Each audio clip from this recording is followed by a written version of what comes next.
If at any point you can't hear us or see us, just let us know and we'll go ahead and fix that. So brief introduction, my name is Harmony. If you have attended some of these webinars recently or in the past, you might recognize me. I'm a customer education specialist here at MailerLite. So I help with the knowledge base articles, the tutorials, all of the education materials. And I also host these webinars for all different topics, and we're having guests as well. So this is the beginning. Okay. And handing it over to our featured guest, Marta Lumeras, if you'd like to introduce yourself. Hello there. I have been working with MailerLite for 4 years now, not for them, but with the tool. And I basically do all the configuration of the digital tools for digital businesses. Thank you. And I will just explain a bit about our experts. So MailerLite experts are people who do not work directly for MailerLite, but they are experts in the MailerLite system. So we are inviting them, we're featuring them on on our websites, inviting to be panelists. So these are email marketing experts specifically in MailerLite, as well as just email marketing in general. So we're very excited to have Marta here today. So thank you so much, Marta, for joining us. So this first part, no problem. This first part of this presentation, I will just go over our agenda, what we'll be talking about, and then we'll go ahead and go into the different, I'll pass it off to Martha as well. So in the beginning, we're just going to go over intro to email automations. So this is going to be mainly for beginners, and I won't spend too much time on this, but I'm just going to talk about difference between campaigns and workflows, a bit of terminology, what automations are, so that as we're talking about things more in depth, you'll understand kind of the terminology at the beginning.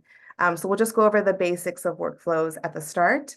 Then I will jump into a live demo. So this will be myself, and I will just go into the MailerLite system and just show you what a workflow looks like. So how you would set it up in MailerLite and just the basics of getting started with that. So I would say the first two segments of this would be more aimed at beginners or just those wanting to learn more about what automations are as a basic concept. And then for the second part of this webinar, we will go into segmentation strategy and questions. So for this will be more of the advanced section, and I'll hand this off to Marta at this point, and we'll go over more of the strategy and tips for building effective workflows. So first, what workflows are, what they look like, and then more the advanced strategy on how to build, maintain, and improve. Okay, and I see that we have a lot more people joining, so I will just say again that the webinar chat is only for panelists. So our panelists, Nicole and Abby, today are going to be dropping in knowledge base article links, tutorials, all of that in the chat. But if you have any questions at all during the webinar, feel free to use the Q&A section. So you'll see a Q&A box, type in any questions, and either the panelists will answer or myself or Marta will answer. Okay. All right, jumping right in, intro to email automations. Let's get started on what email automations are. So this will be just myself going over this for a minute, and then I'll pass off to Marta in a little while, in a few minutes. So just to go over the absolute basics, automations versus campaigns, because they are two different things, and these terms do get a bit confused. So email automations are also known as workflows. So you'll hear us both saying automations and workflows. These terms can be used interchangeably. They both mean the same thing. So they are a sequence of steps triggered by a specific event or action taken by a subscriber. So this can be, you can send emails in an automation, you can update subscriber profiles in automations, you can move subscribers between groups. It's a lot of sequence of different steps that can do different actions. Whereas a campaign is just a standalone email newsletter. So you'll see automations include campaigns within them, but automations are an entire sequence of steps that include many different things, whereas a campaign just refers to the individual newsletter itself. And campaigns can also be sent outside of automations. So you can send campaigns just as a one-off, or you can send a campaign as part of an email automation. So when we say campaign, we're talking about those standalone newsletter. And those can be sent to subscribers right away when it's created, or they can be scheduled at a later date. So unlike automations, campaigns are often sent manually and are not triggered by subscriber actions. So when you send a campaign, you set it to either send now or send later, but it is you choosing to manually send it at a specific time. Whereas automations are triggered by a subscriber taking specific actions. So rather you deciding when the campaign goes out, it is your subscriber taking an action, and that determines whether or not they enter the automation or not. Also, if I'm going too fast at all, feel free to let me know. If I'm speaking too quickly or anything, I don't want to rush over any concepts, so feel free to let me know that. Okay, so how do automations work? At the beginning, they are trigger-based. So this is how a subscriber enters an automation. This is how it gets started. Whenever you build an automation, this is the first thing you will look at. Automations start with a trigger. So it can be when they join a specific group in your MailerLite account that can enter them into the workflow. It could be when they make a specific purchase, and that goes into e-commerce automations, which I will go over as well. It could be when they click a specific link in your newsletter. That action could then enter them into the workflow itself. So many different triggers can determine how the subscriber enters the workflow, but they're always trigger-based, and that is always how a workflow starts, is with the trigger. That is the action the subscriber takes to then enter them into the workflow. How automations work. They work in sequential steps. So once triggered, the workflow continues until the subscriber completes it. So they start with the action at the beginning, and then they will go step by step through each step in the automation. So steps can include several different things. Steps can include sending emails, they can include adding delays, or updating subscriber information. Let me just see if there's any questions I need to address. Okay, no problem at all. Just checking to see if there's any questions I need to address at this point. So steps can include, like I mentioned, sending email. So these will be the specific newsletters. So when a subscriber reaches the email step, that is when they receive the newsletter. But steps can also be delays. So you can see here, a delay would be like this. So it is a pause in a workflow itself. So because a workflow is sequential, they always start at the beginning with the action, and then they will move to the next steps. We have also introduced multiple triggers. So as I mentioned, a trigger is how a subscriber enters the automation. In the past, we had it to where it was just one trigger. So entering a group, clicking a link. So if you wanted to, say, have multiple entry points, you would have to create multiple workflows, but that is not the case anymore. This is an advanced feature. So free accounts will only see the option to do the one trigger, but if you have a premium account, you can do multiple triggers for advanced plans. So this allows you to add up to 3 triggers for one automation. So allowing multiple entry points for the one automation workflow. So that means the subscriber can, and if they join a group or they click a link, or it's a specific date, for example, all of them will enter into the same workflow. So no need to create multiple workflows. You can now have multiple different entry points into one workflow for advanced plans. Okay, another feature of automations is the ability to pause, review, and update them. So automations can be quite dynamic. You can monitor the activity through the workflow and make necessary adjustments by pausing or duplicating workflows as needed. So I will go over this when we go into the live demo. But the nice thing about automations is that you can review them. You can see how they're going. You can see how subscribers are moving through them and make adjustments as you monitor that activity. So that is a feature of automation, specifically the ability to pause so that no one enters the automation while it's paused, the ability to turn it off and on, the ability to see when subscribers, where they are and how they're moving through the workflow, and also to update the automation. So when you want to maybe add more emails to it, or add more steps, or delete steps, or change certain things about the automation, you do have the ability to do that. So you can update it as it is active.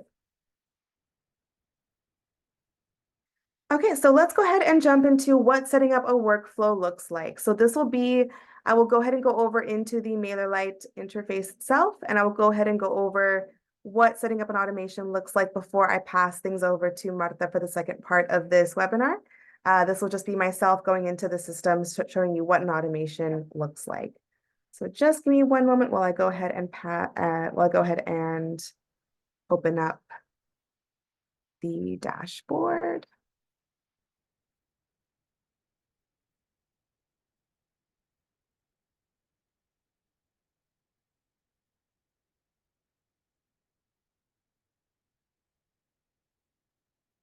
Okay. Hopefully everyone can see my screen. I believe that you can. So I'm in the MailerLite dashboard now. To start building an automation, you'll go over to automations, just here. And to build a new automation, you would just click new automation. So you have two options here when you start building an automation. You can start from scratch, or you can have a look at our templates. So the templates are just pre-built automations. And when you click a template, you're able to see a preview of it as well as what it is used for, what the steps are, and then you can easily just select it. And we have lots of different templates from promotions to retargeting subscribers. Advanced plans will see more options for templates, advanced welcome emails.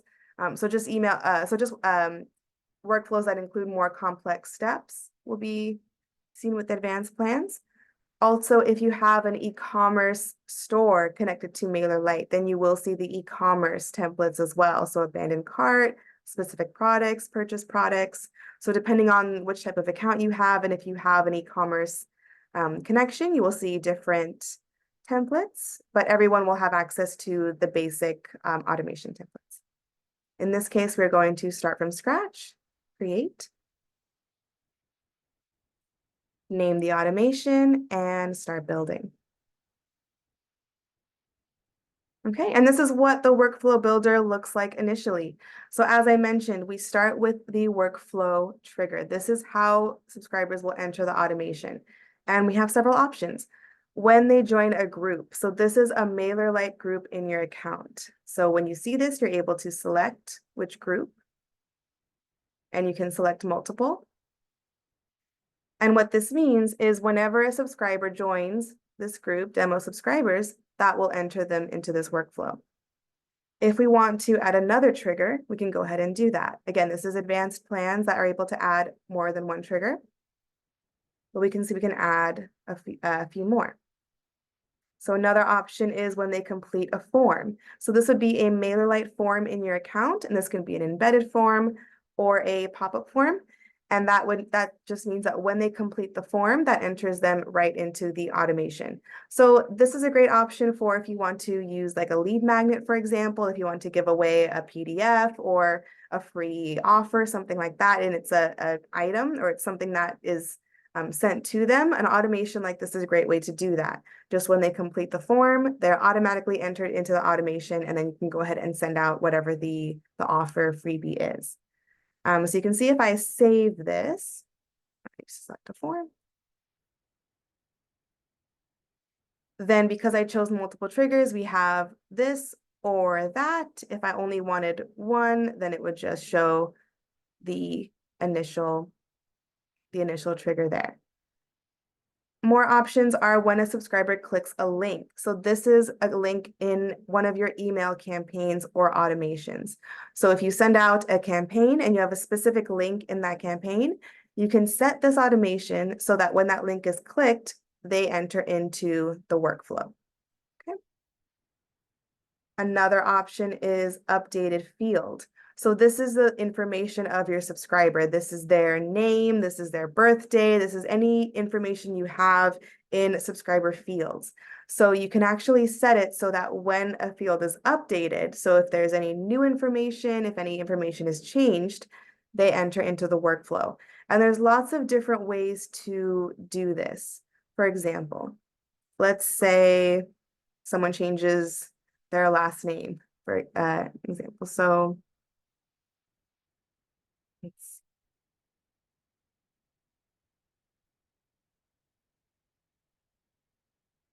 So for example, you could have, well, maybe not last name for this. Let's say state.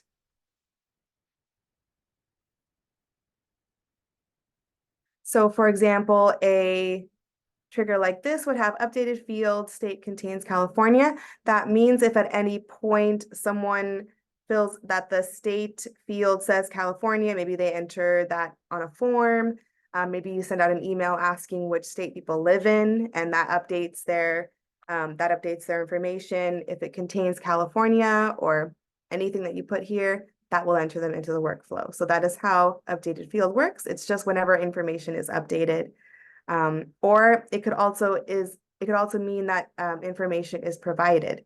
So that could mean that before there was no value at all in the state, they didn't have any state, and then they entered a value, so California, New York, any state, and then that would also enter them into this workflow because, again, it's provided. So lots of different ways to do the updated field trigger, but essentially it is just updated information. We also have the anniversary of a date. Okay, so this is a workflow that is triggered every year on specific dates. So this is dates that include like it could be birthdays, wedding anniversaries. Basically, what this does is it does not take into account the year necessarily. So a birthday would just be the month and the day, or the wedding anniversary. So it won't necessarily take account of the year. It'll just be an event that repeats, okay? Whereas exact match of a date is a little different. This one does account for the year. So this is for a specific date. So subscriptions, a free trial ending. So this trigger will look at both the month, the day, and the year, and it will only trigger on specific days of the year. Whereas this is for repeating dates such as birthdays, anniversaries, things that happen every year. Okay, and depending on which trigger you choose, you will also see this, allow subscribers to repeat the workflow. If this is clicked, they can enter the workflow once. They can enter the workflow multiple times. So that means that every time they join the group, for example, every time they complete the form, every time they click the link, they will be added into the workflow. So that is for if you want the workflow to trigger multiple times for the same subscriber. However, if you only want them to enter the workflow once, say the first time they sign up for the form, the first time they join the group, then you would just leave that unchecked. So therefore, they would just go ahead and join the join the workflow for the first time. And looking at how to add steps in the workflow. So this is what I mean by sequential. So we have our trigger, and now we're going into the second step. So we have lots of different options. We can add an email step. So this would mean that an email is sent at this specific point. In order for that to happen, we would need to add the email name. We would need to add the subject, who it's from, and then we would go into the design. And the design would take us right into the email editor. We can go ahead and design our email or choose a template. But basically, when a subscriber reaches this point, the email is sent. So that means in this case, if I were to leave it like this, they would join the group and then immediately be sent the email. If I didn't want things to be immediate right away, I would add a delay. And I could add a delay at any point, but if I were to add it here, it would just have a pause between when they join the group, or when whatever the trigger is, and when the email is sent. And we can add minutes, hours, days, weeks. We can have it for a specific day of the month, specific day of the year. It really just depends. Let's say I want it to be 3 hours. So what that means is that the email isn't sent right away. It means they join the group. Then, because it's sequential, they will meet the step at the delay, wait 3 hours.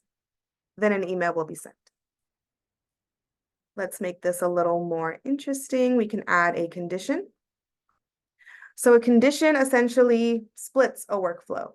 A condition is like a checkpoint. So we can define it by a rule.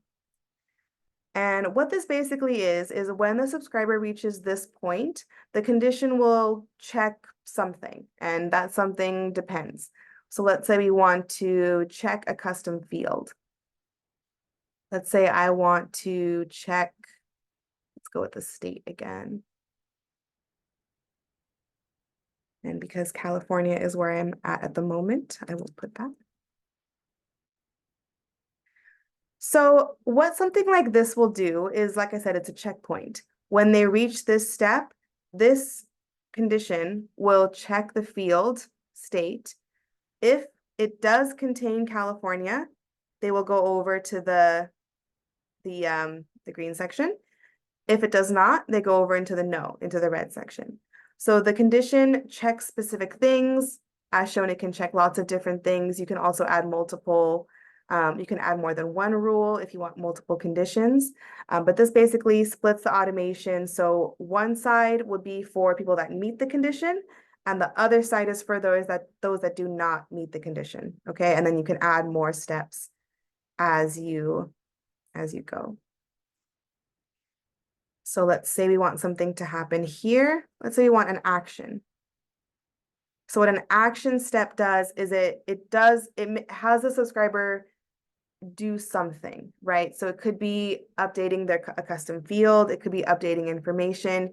It could be copying them over to a group. So copying to a group means they stay in the group they're in, and they're also added to another group. They can move to another group completely, be removed from the group they're in, and move them over to a new group. They might be removed from a group. Let's say you want to just completely take them out of a group. So let's say this could be an example. If the state contains California, let's say I want to remove them from a group based on that. So I no longer want them to be in demo subscribers in that case. You can also unsubscribe them, or you can move them to another step in the workflow itself. Once I save that, you'll see it is added here.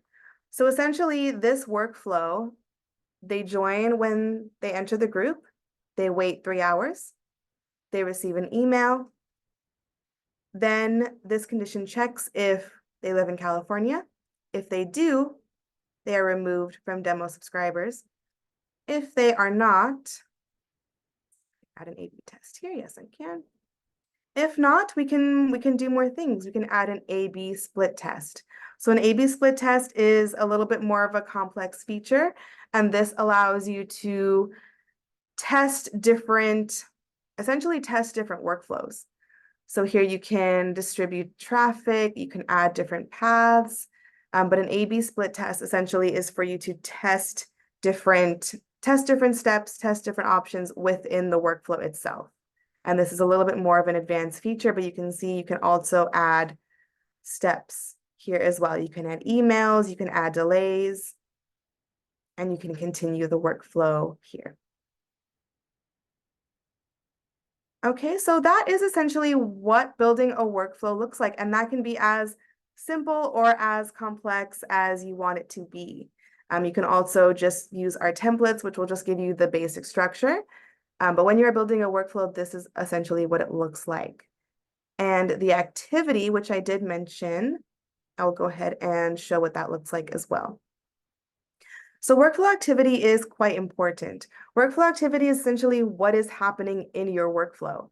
It is who is waiting in the queue, who is at a delay step waiting to move to another step, who has completed the workflow, who is done with all of the steps and who has made it to the very end of the workflow, as well as those that have canceled or failed. Canceled or failed means that something kind of went wrong in the workflow, essentially. So a subscriber might have, let's say, unsubscribed in the middle of the workflow. That would essentially remove them so they no longer receive emails, they no longer are moved to different steps, and that would show that they are essentially removed. So if a subscriber was removed from a workflow for any reason, they will either be in canceled or failed. It just depends on why they were removed. But if you look at canceled, for example, it will show the reason. So whenever a subscriber shows up as being removed or canceled, it'll say why. So maybe they unsubscribed, It could be a lot of different reasons, but this would be essentially where you would check that. So it's important to look at this. So workflows, while they are very automatic and they do kind of manage themselves in a sense, this is what you also want to look at so that you can see what is happening in the workflow as it's happening. And you can also have a look at workflow history. This is a new workflow, so it has no history, but essentially this is where all of the changes will appear. If you pause the workflow, it'll show here. If you're updating steps, deleting steps. This is also very helpful if you have multiple people in your account working on a workflow. So if you have, let's say, someone helping you with workflows, or you have a team building workflows and you want to see all of the different changes that maybe you didn't do yourself, this would be where you would see all of the changes that have been made. Okay. All right, and that is essentially it for me. I will go ahead and move over back to our presentation. Give me one moment.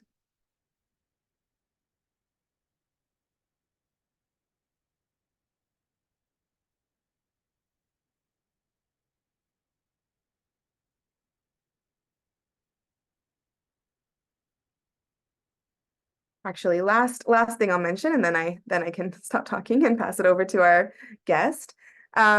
Last thing I'll mention is that we also have the option of e-commerce. So I did mention that if you have an e-commerce connection, you have a little bit more options for your store.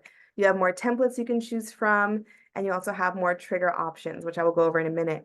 So the stores that we can currently connect: Shopify, BigCommerce, PrestaShop, WooCommerce, and most recently Squarespace Commerce. So if you have a store with any of these platforms, you can connect them to MailerLite, and that will give you e-commerce workflows. So I showed the triggers that everyone can use.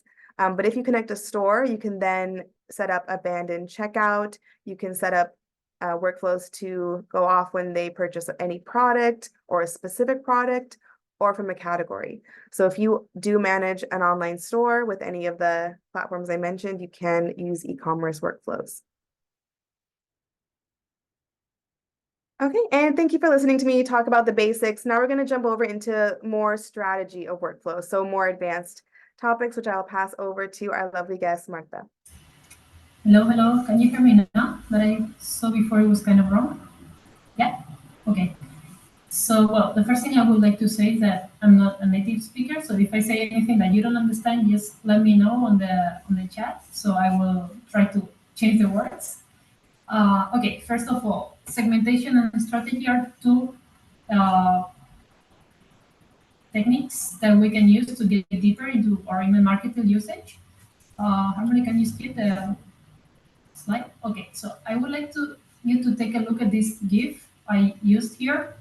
On the upper part, let's say that we have all the people that gets to our website or social media or YouTube channel, podcast, whatever. Okay, so there are all these people, all these subscribers coming through any of our channels, and they will start like using different forms. They will start going through different automations. As someone explained, that we can do this split test or different automations depending on the groups or all the things that she explained.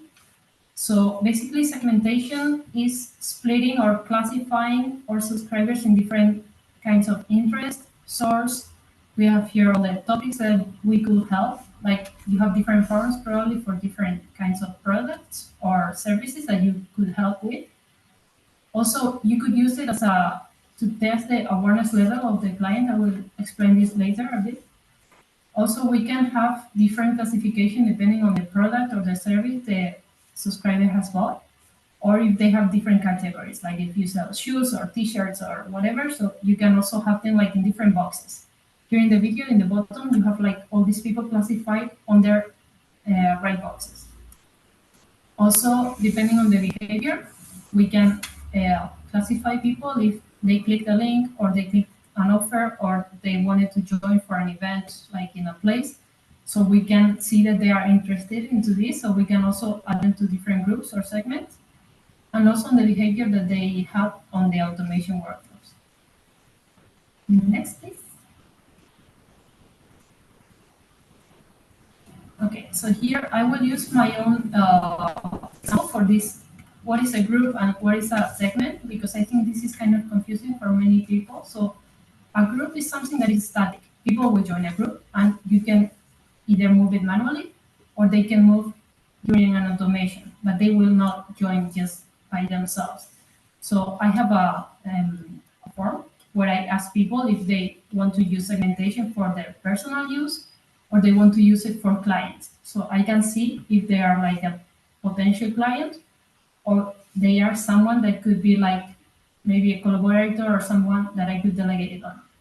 And then I ask them how technical they are, if they are familiar with technical stuff or they just don't want to see it. So it could also be like, I can sell you like a service or I can sell you like some kind of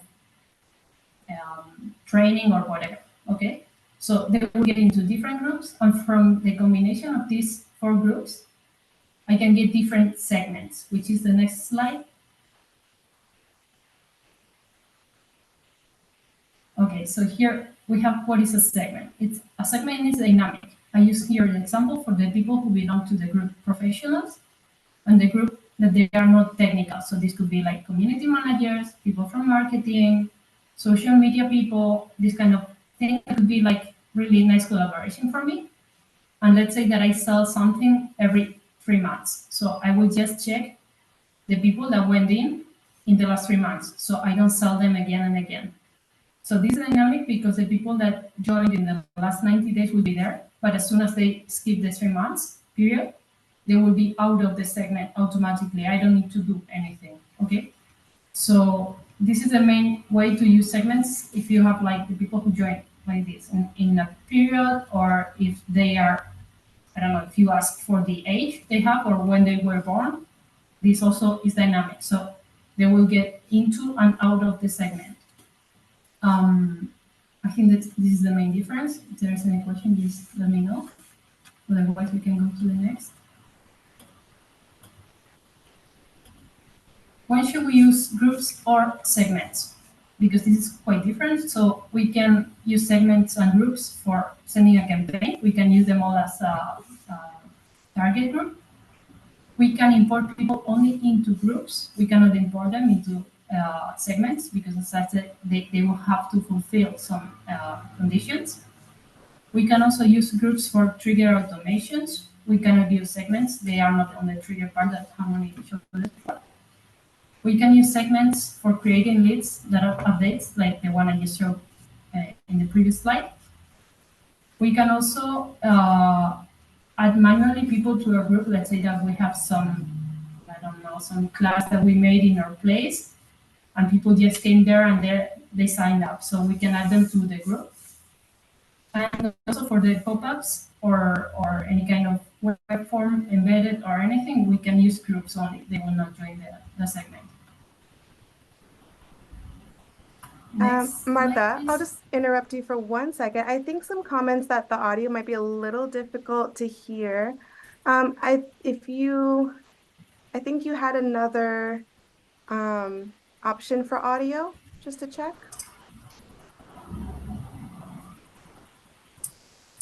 Now, is it better? Hello? Hello, hello. Yeah, I can hear you okay. I just saw some comments that there was a little bit of an echo, so I just wanted to address that quickly. Thank you for letting us know if you can't hear us, of course. Okay.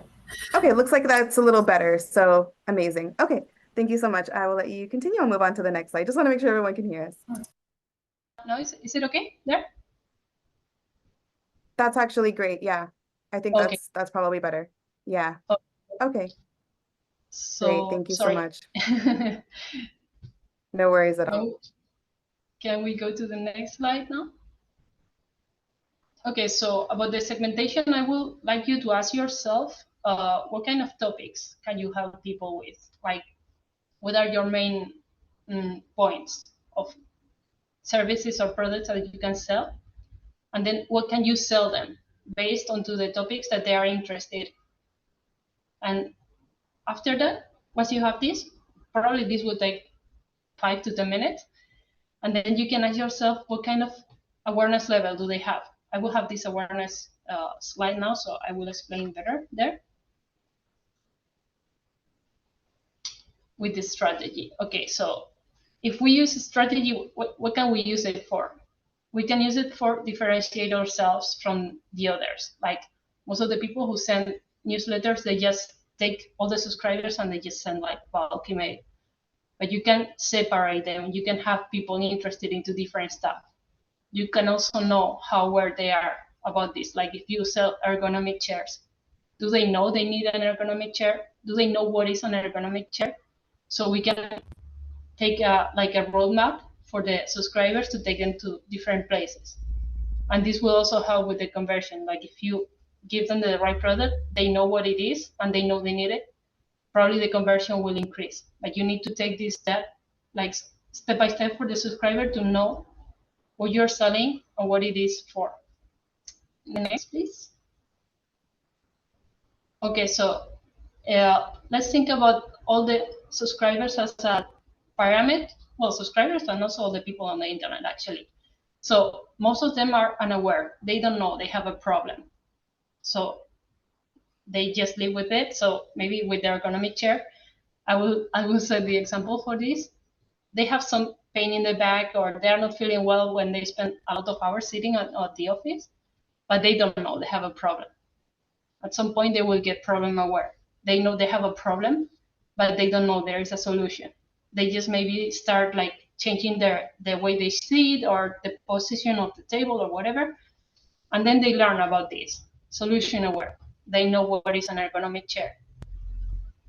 They are starting to get it ready to buy something. So normally we talk for the people who are on the top 3 pyramid levels, solution aware or most aware. Your solution aware is once they know they need something like that, what you're selling, they know you are selling it and they consider you as a possible people to do the purchase. And then when they get to the top, they know they will buy it from you. But normally when we send newsletters, we just talk to the people that know what we are talking about. We think that they know, but we are missing most of the people in the bottom of the pyramid. So think about it when you do these forms or your website to attract them, like these lead magnets, these webinars or anything. Talk to the most of the people. Talk to those who don't know they have a problem. To talk to those who are problem aware as well, but they don't know you have a solution because you are missing like most of the population out there. So once you have this, you can make your own roadmap. And with the strategy and the segmentation, you can get them through the different levels that you have. Different kind of lead magnets, different kinds of products, different kinds of everything, basically. So the message should change. The forms or the automation should change as well until you get them to the point that they know you have the solution and you are selling it and they need it. Is this clear? Okay. So next. Okay, so once we have the people in their groups or their segments, how can we use it with the strategy? Let's say the white circle is one group and the black one is another one. So there is an intersection. It could be people interested in, if they buy the white, they could be interested on the black as well because it's some complementary product service, something more advanced, okay? But there could also be people who are not compatible in this middle point. Here I have an example from my client as well. She does work with hormones for women, okay? So there are people who are interested into pregnancy and there are people who are interested into menopause. These two will never merge. So you should not talk about pregnancy to the people in the menopause interest, you know? So this is kind of the best examples I got about this, but I'm sure you have different or languages also. Like if somebody's subscribing your blog in English, probably they are not interested in the blog in Spanish. So this is how segmentation works. Like you can either cross-sell, upsell, downsell, or just avoid the people to mix. I think this is it. Great. Amazing. Thank you so much for that. Yes, so this is going to be a section where we can just answer some questions.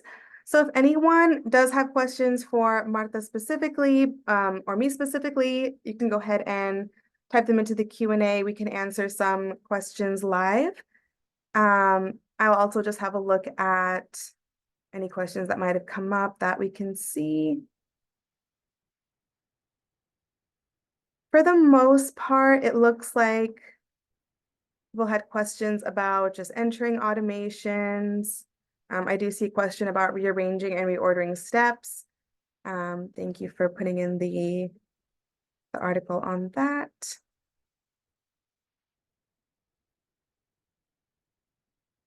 I do see someone saying, suggesting Marta to do a demo of segmentation. Also someone just giving kudos to you. Thank you so much. So actually, yes, we would like to have Marta with us again as well, to go over more things. So if there's any topics, like if you want to dive deeper into segmentation, also we would also like to introduce our app in Spanish. So that would be something that we are looking at as well.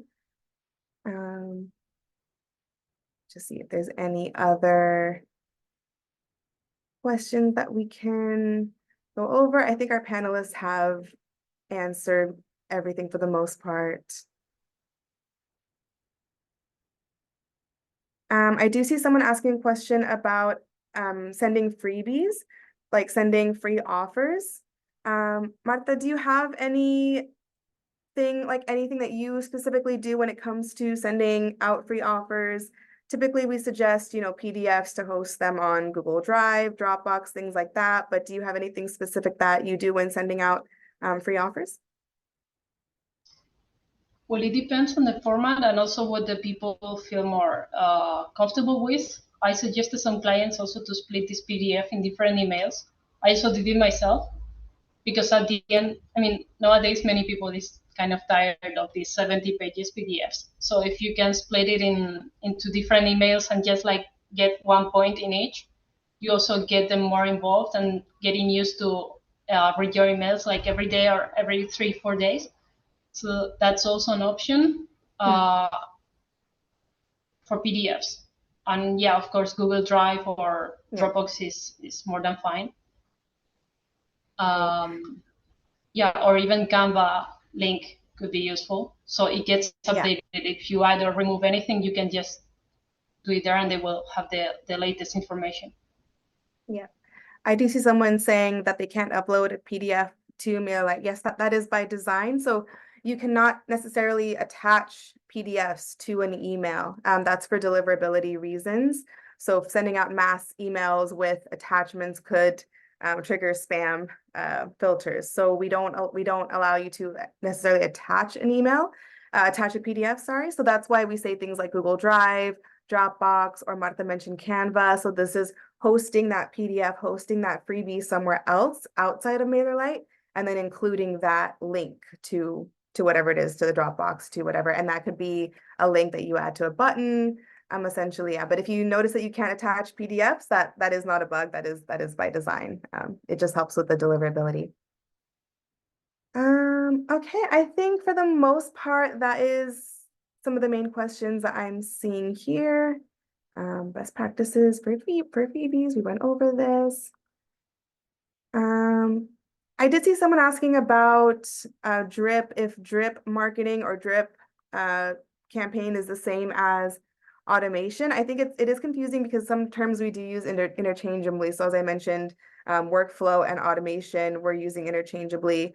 Would you say that drip campaign is something that we could, I would say that drip campaign is not a term that we use in MailerLite a lot. We tend to say more automation, we tend to say workflow. But would you say that drip campaign is a similar, would be another term we can use in the same sentence? I don't know if it is exactly what I'm thinking about, because I have seen some people that they start getting, they send like one email per day and then they add it to a workflow. So there will be like day dripping. This is kind of dangerous because at some point it can get like a loop and people will start getting 2 emails in a day, which is super dangerous. So if dripping means this for these people who ask, don't do that. Just send like emails, just program or send them, and then automations use them like in different goals, I would say. essentially, I would say, yeah, like drip campaign, drip marketing, it is referring to workflows and what we're speaking of here. But just in MailerLite, yeah, we tend to we don't necessarily use that term too much. Okay, I'm just gonna look at any last questions here before we move on.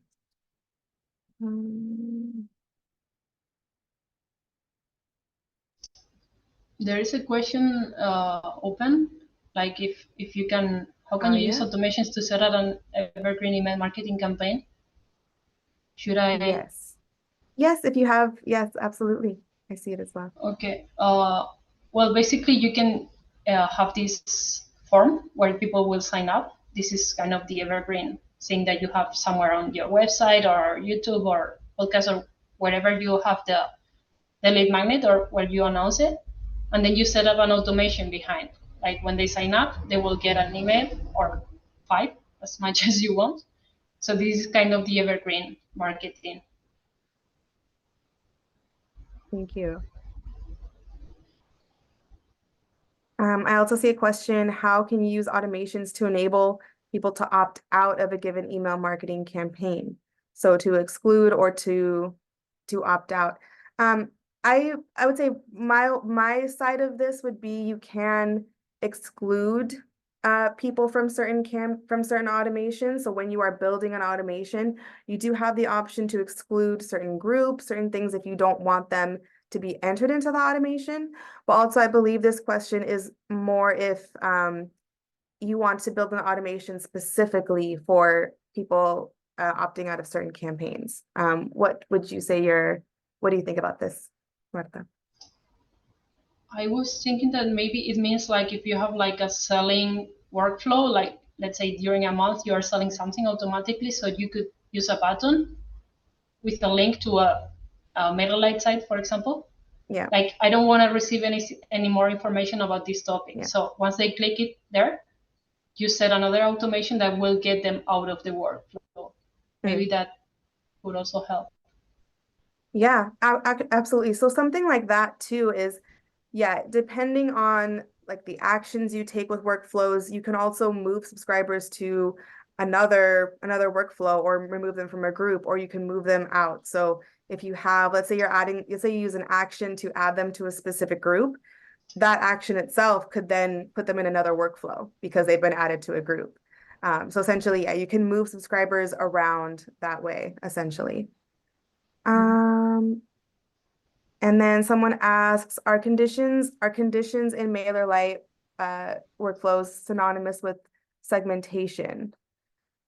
So yes and no. I would say the answer to the question is more no, because conditions can be lots of different things. Conditions can depend on updated fields, conditions can depend on dates, but segmentation essentially is another term. We create segments based on certain rules. I'm not sure if I'm explaining that well, but I would say that conditions and segments are they're not the same thing. But Marta, what do you think? Like, how would you separate the term like conditions in MailerLite with segmentation as you were describing it? It can lead to confusion, I guess. It's different segmentation than segments for me. I mean, segments is just certain conditions met. So when people, as the one I showed, no, they belong to 2 different groups and they subscribed in the last 90 months. So this is a segment. You cannot use a segment for setting up an automation like the triggers. So you need these conditions to trigger the workflow. And we can use segments just to check how many people are there, how to interact with them, or what to send them. Yeah.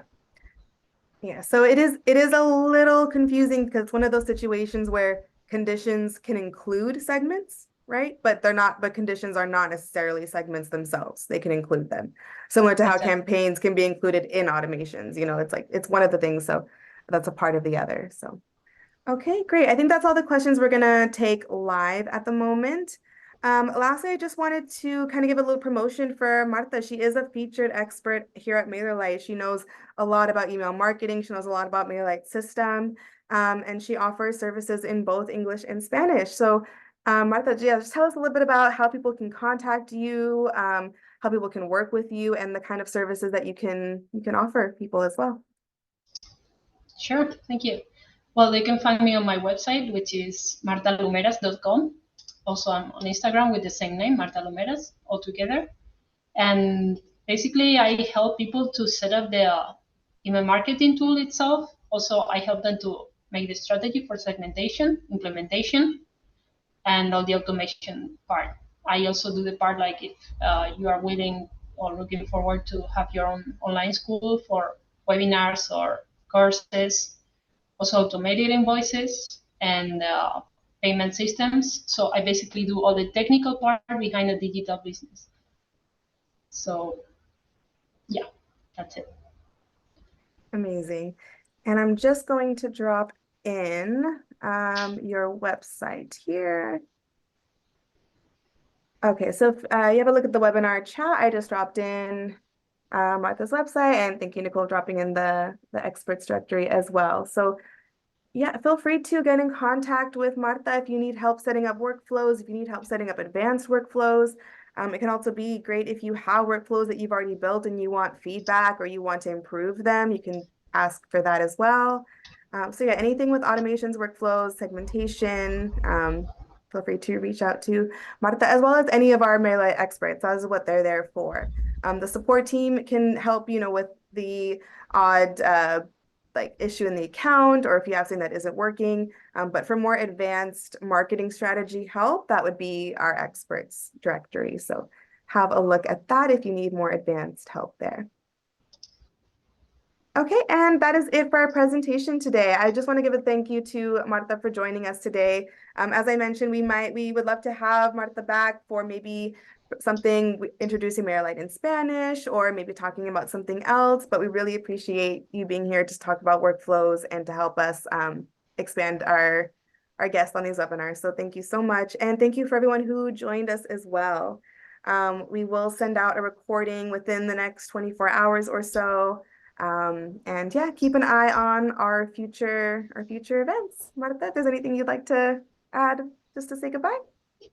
Thank you very much for the invitation, and thank you to all the people who attended to my first webinar in English. So amazing, amazing. Thank you so much. All right. I will go ahead and end the webinar now. Thank you so much for joining us. Bye, everyone. thank you. Bye-bye.